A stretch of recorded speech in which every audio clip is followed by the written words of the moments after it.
excessive force of pepper spray on local law enforcement who are just trying to professionally and peacefully handle things, and a pastor who was just doing an act of bravery, standing up for human rights, advocating for human rights.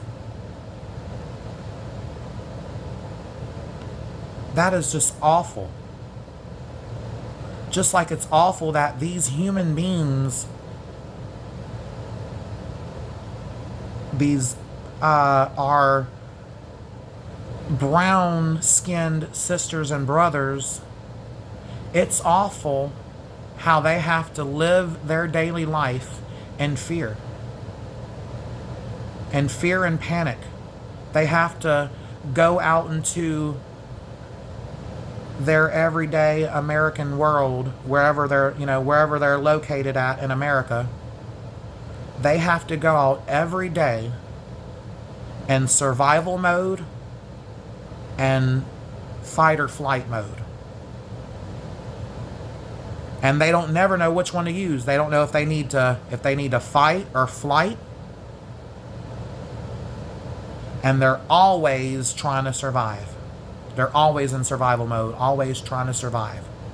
And it is so unfair for our brown-skinned brothers and sisters, and even our black-skinned brother and sisters, any of our brothers and sisters of color. It is unfair for any of them as human beings as well to have to walk around in society in constant survival mode, along with having to be in fight or flight mode. They should get to walk around with peace and joy in their mind and know that they're safe and that they're welcomed and that they're loved as a neighbor. They shouldn't have to worry about who's going to hate on them next, who's going to hate against them next, or hate on them next, or do something hateful to cause them hurt or harm physically, emotionally, or in any kind of way. They shouldn't have to worry about that. They shouldn't have to worry about if they're safe at work. They shouldn't have to worry about if they're safe in their own damn home. They shouldn't have to worry about if they're safe at their children's school or safe in a hospital. They shouldn't have to worry about being safe in any of those places. Again, especially in their own damn home. But they do. They have to live in fear even in their own homes, because as I've seen in videos on social media, including TikTok, I've seen ICE people force their way into these human beings' homes to detain them. These people are just in their home trying to live their life, trying to relax and be comfortable in their home and be safe in their home with their selves or with their loved ones, their children. Some of these ones who have children, small children. What is wrong with the Americans in this country?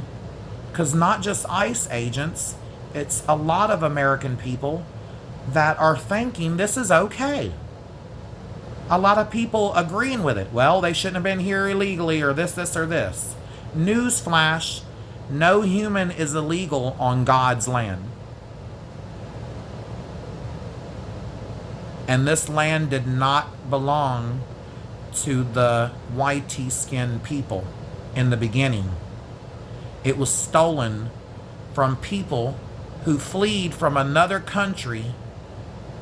The very thing they fled away from, they did in this country over 500 years ago when they stole it from the native indigenous people that it belonged to. That it was handed to them from their Paleo-Indian ancestors that hailed from Syria. And they were brown and dark brown and black skinned, or red, copper, brown tone skin. What, none of them whitey, pale skinned. None. Zero.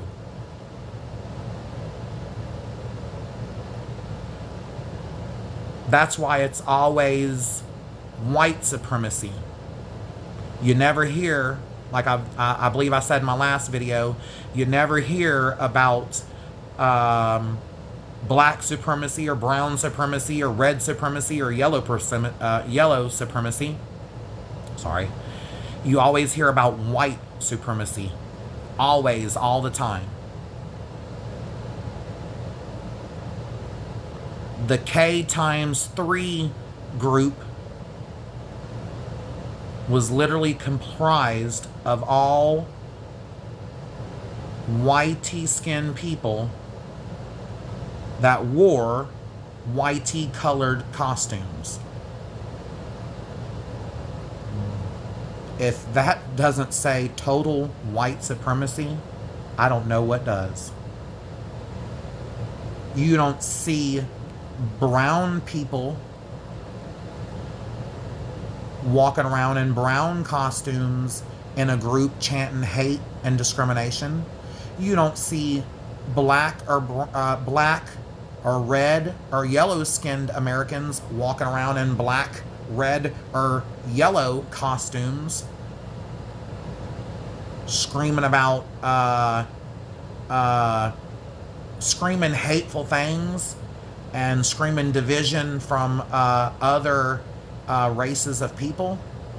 No, you honestly only see that with the whitey skinned people. Everybody else is just simply trying to live in America, live their life, have the American dream, relax, be comfort, be safe, work, live their life, pay their bills, vacation, send their kids to school if they have kids, go to school themselves. They just want to live. They just want to work. They just want to pay taxes. They just want to exist. We all do. But that cannot happen if we keep having all of this hate and division, all of these hateful attacks, all these racist attacks. That's going to make things worse and worse. The hate is going to get worse and worse.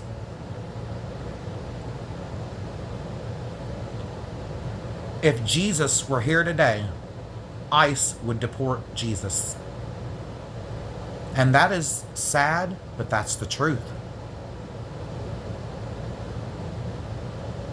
Jesus could preach and preach about love and acceptance and all of that good stuff, and he could be giving them a great old big hug. He could see him and congratulate him and wish him well and give him a great old big hug and be super, super peaceful, which he was. That's what Jesus was. He was a very peaceful, pure of innocence human being.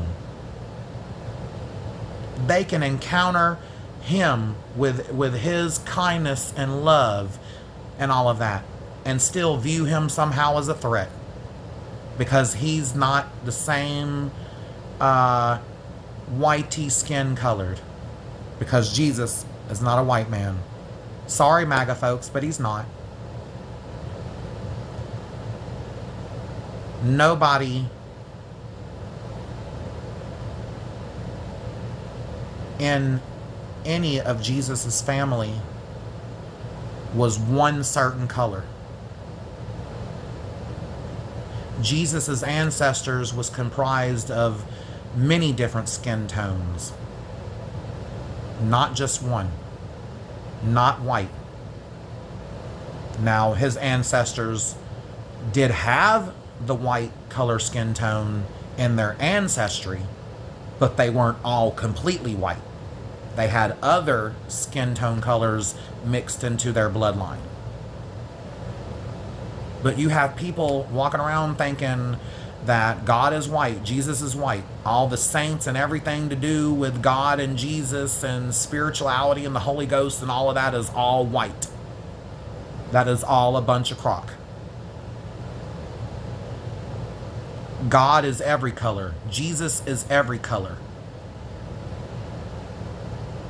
You don't get all white-skinned people from a spiritual deity that is comprised of everything. He created everything. So it makes sense that he's going to be every color known to man. And if we are created in the likeness of God's image, we all are, then how can God be one color tone? If all of his creation are all different skin color tones, how can he be only one skin color tone? That wouldn't make any sense. People, we need to carry things like that on our mind. We need to open our minds a little broader is what I'm trying to say. Let's open our minds a little wider. Let's be a little more open-minded. Let's not be afraid of every different thing we come across. Every new and different thing. Or even things that aren't new. That you may think is new, but it's not new. Including the trans community that gets so much hate for just simply being trans and existing. Being painted as violent criminals when we're not. I am here coming out of my well-built comfort zone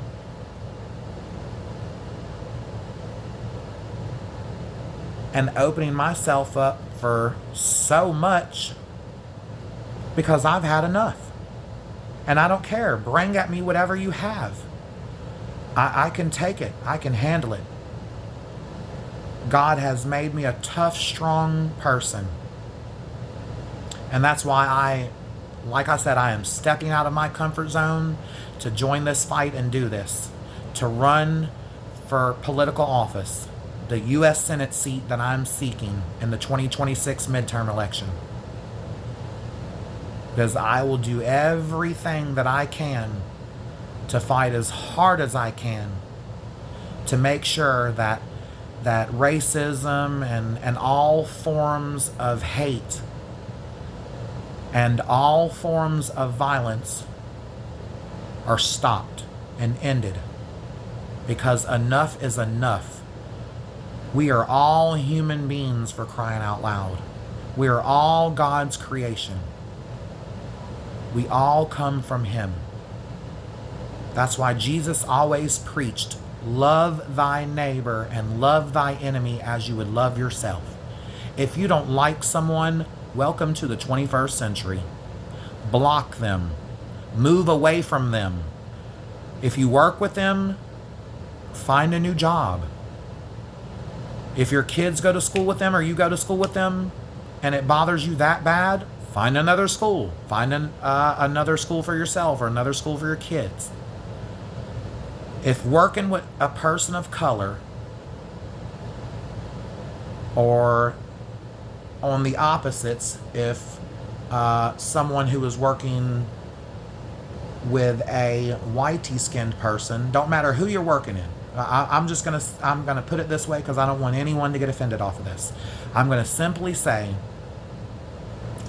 if you're, no matter who you are, what color of skin, anything or whoever, no matter who you are as a human being, as a person, if you are working with someone that you absolutely don't like them,